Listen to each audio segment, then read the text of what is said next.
नमस्कार, जोहार। मेरा नाम है जितेंद्र और आप देख रहे हैं जेडी मीडिया। चलिए जानते हैं झारखंड की 25 बड़ी खबरों को।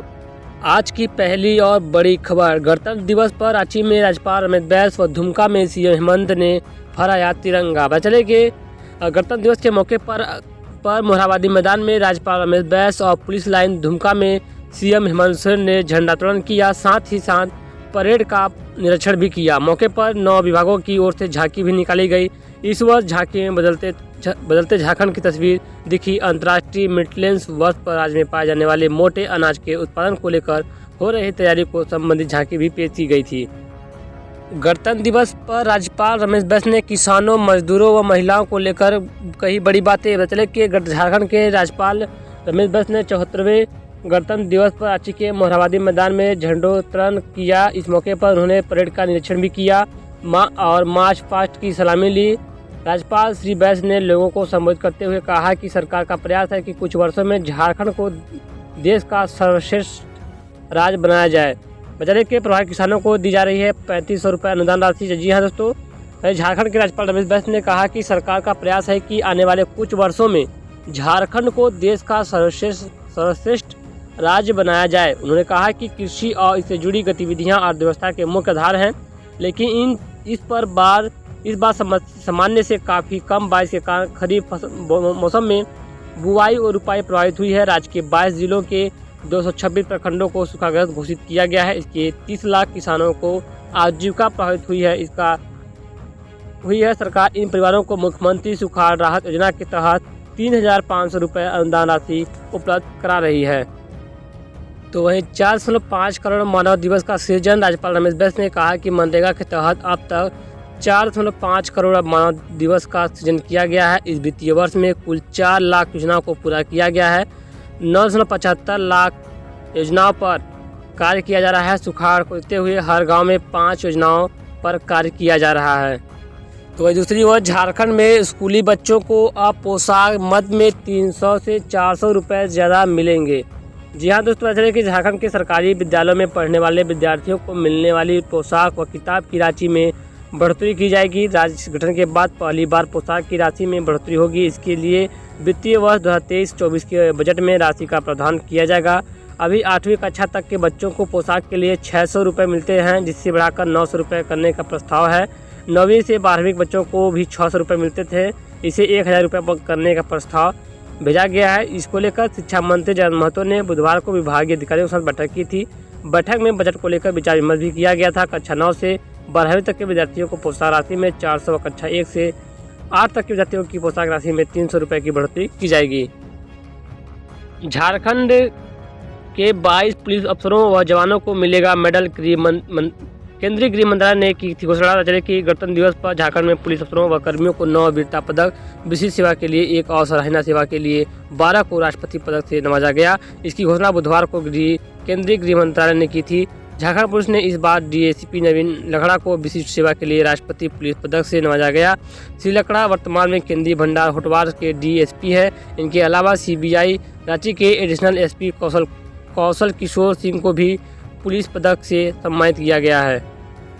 तो वहीं दूसरी ओर कर्तव्य पथ पर झारखंड की झांकी में दिखी बिरसा मुंडा की झलक, बाबा बैजनाथ के हुए दर्शन। चले कि 74वां गणतंत्र दिवस आज पूरे देश में धूमधाम से मनाया जा रहा है। इस मौके पर कर्तव्य पथ परेड निकाली गई। इसमें स्वदेशी सैन्य पराक्रम और नारी शक्ति की ताकत नजर आई। इसके बाद झारखंड सहित 16 राज्यों एवं केंद्र शासित प्रदेशों द्वारा आकर्षक झांकी निकाली गई थी। अगर हम राज्य के झांकी की बात करें तो इसमें देवघर के बाबा बैजनाथ धाम को दिखाया गया, साथ ही इसमें भगवान बिरसा मुंडा को भी दर्शाया गया, जो बेहद खूबसूरत था। तो अगली ओर निजी कंपनियों ने स्थानीय लोगों की नियुक्ति का मामला अधर में छोड़ा।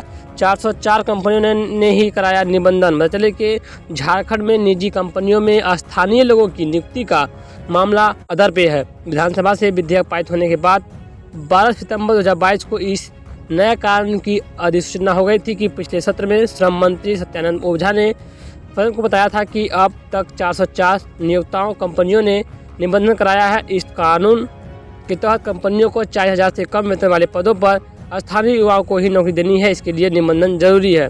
तो मंत्री ने विधायक प्रदीप यादव व सुदीप कुमार सोनू के सवालों के जवाब में बताया था कि विभाग इस काम को युद्ध स्तर पर कर रहा है। वर्ष 2021 में स्थानीय लोगों के निजी कंपनियों में नियोजन को लेकर बिल पारित हुआ। इसके बाद विभाग ने नियमावली बनाई थी। इसके लिए विभाग को पोर्टल तैयार करना था, जिसमें स्थानीय उम्मीदवारों को अपना भी निबंधन कराना था। तो वहीं दूसरी ओर रिम्स में पहली बार हुई रोबोटिक सर्जरी, बिहार की मरीज का हुआ सफल ऑपरेशन। जी हाँ दोस्तों, वैसे कि झारखंड के सबसे बड़े सरकारी अस्पताल में Rajendra institute of medical science यानी रिम्स में भी रोबोटिक सर्जरी शुरू हो गई है। रिम्स में डॉक्टरों ने रोबोट के सहयोग से 54 वर्षीय महिला के गॉल ब्लैंडर की सर्जरी की। लेम्ब्रोस्कोपिक विधि से रोबोट की मदद से सर्जन का निश्चित एक्का वह उनकी टीम ने ऑपरेशन कर गॉल ब्लैंडर से स्टोन निकाला। वहां से के सूजन को कम करने के लिए भी सर्जरी की गई।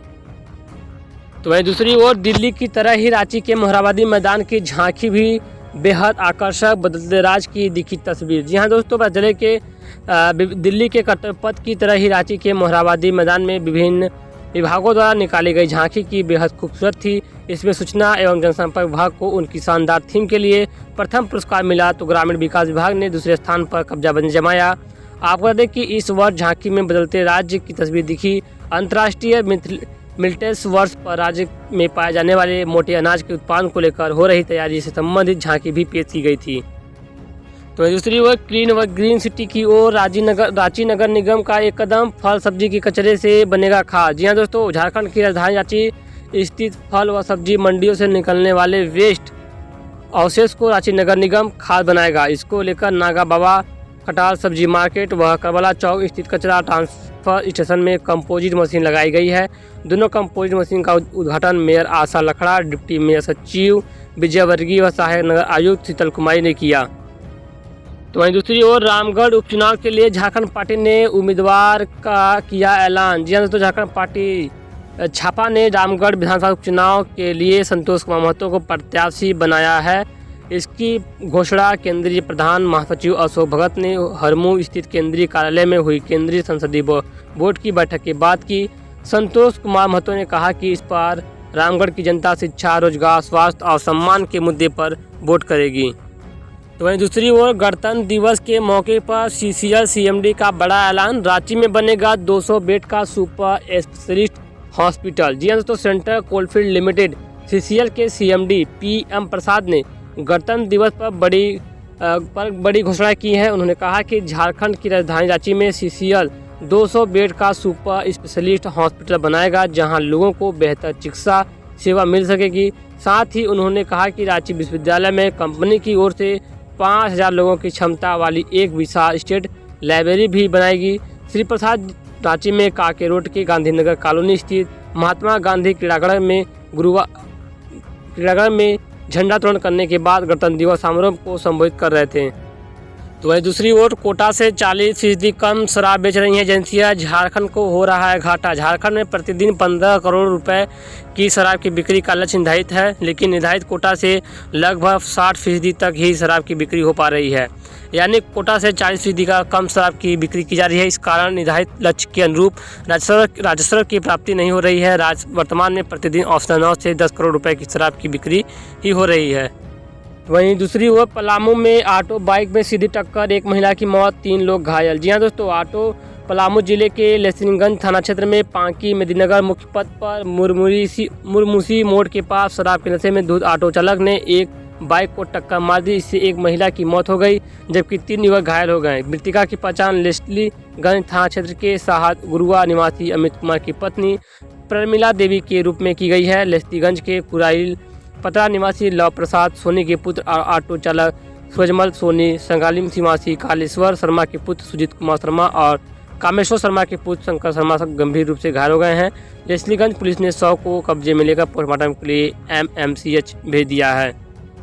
तो वही मौसम विभाग की बात करें तो जनवरी में गर्मी ने तोड़ा 13 साल का रिकॉर्ड, रांची का तापमान सामान्य से बहुत ज़्यादा। जी हाँ दोस्तों, जानकर जनवरी के महीने में गर्मी ने 13 साल का रिकॉर्ड तोड़ दिया है। रांची का तापमान सामान्य से बहुत ज़्यादा दर्ज किया गया है। झारखंड की राजधानी रांची की बिरसा मुंडा एयरपोर्ट स्थित भारत मौसम विज्ञान विभाग ने मौसम केंद्र से 26 जनवरी को जानकारी दी। मौसम केंद्र के सहायक मौसम वैज्ञानिक अभिषेक कुमार ने बताया कि 25 जनवरी 2023 को रांची का दिन तापमान 31 डिग्री सेंटीग्रेड दर्ज किया गया। यह सामान्य से काफ़ी अधिक है। तो वहीं एक बड़ी खबर जानकारी है, पद निर्माण विभाग के निलंबित इंजीनियर रामेश्वर राव को झारखंड हाईकोर्ट से मिली बड़ी राहत, सरकार का आदेश निरस्त। कचरे की पद निर्माण विभाग आरसीडी के इंजीनियर रामेश्वर राम को झारखंड हाईकोर्ट से बड़ी राहत मिली है। हाईकोर्ट ने प्रार्थी रामेश्वर राम की अपील याचिका पर सुनवाई करते हुए सभी का पक्ष सुना। इसके बाद 27 जून 2014 के आदेश तथा 23 फरवरी 2015 के दंडात्मक आदेश को निरस्त कर दिया। इसके साथ ही निलंबन अवधि के सारे वित्तीय लाभ का भुगतान करने का आदेश पारित किया है। दोस्तों फिलहाल खबरों में बस इतना ही थी। कुछ आज की तमाम बड़ी खबर जो कि शाम के समाचार के साथ आ रही थी, तो मैं उम्मीद है खबर पसंद है। खबरों को शेयर कीजिएगा, लाइक कीजिएगा। चैनल पहली बार आए हैं, चैनल को सब्सक्राइब करके बेल आइकन को प्रेस कर लीजिएगा। फिर रोजाना ही मैं आप सबके लिए ऐसी खबरें लेकर के आते रहता हूँ। तो फिर मिलते हैं नए खबरों से, बने रहें जेडी मीडिया के साथ। जय हिंद, वंदे मातरम।